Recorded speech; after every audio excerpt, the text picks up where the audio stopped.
Hi everyone. This week I'm going to walk you all through the Connecticut DEEP's roadmap for what happens under the Connecticut Release-Based Cleanup regulations for significant existing releases and how one is to navigate through the cleanup regulations following discovery for that first year. Follow along and I'll walk you through the flow chart. All right, so this week I'm going to be walking you through the Connecticut DEEP's RBCR interactive roadmap for significant existing releases. So a significant existing release, again, is the type of release similar to what we currently refer to as a significant environmental hazard. These significant existing releases can be things like pollution that's detected in a drinking water supply, pollution in groundwater that threatens a drinking water supply, highly contaminated soil at the ground surface that could be subject to contact by humans, the identification of contaminant plume that's threatening a nearby surface water body. In some cases, if there's non-aqueous phase liquids identified within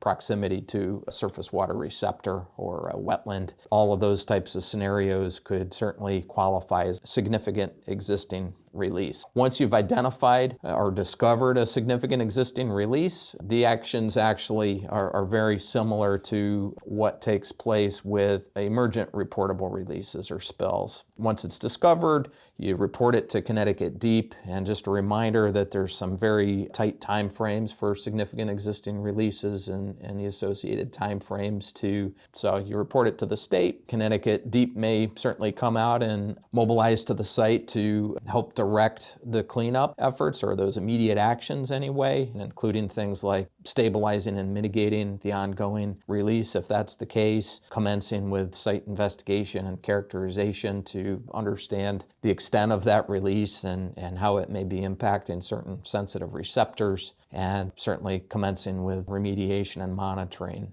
again with an eye toward protecting human health and the environment. So if all those things can be completed such that the cleanup standards are met within the first year after that significant existing release has been identified, then the environmental professional would prepare the necessary closure documentation and submit that to the state for consideration, and the state has a program where they choose to audit a certain percentage of those filings that get submitted, assuming that everything's up to par with regard to the activities and what was done, and the state's comfortable with the fact that the cleanup standards have been achieved, then that release is considered closed at that point, and you're done. If you're not able to reach the cleanup standards for a significant existing release within the first year, then basically, if you haven't already, you need to engage with a licensed environmental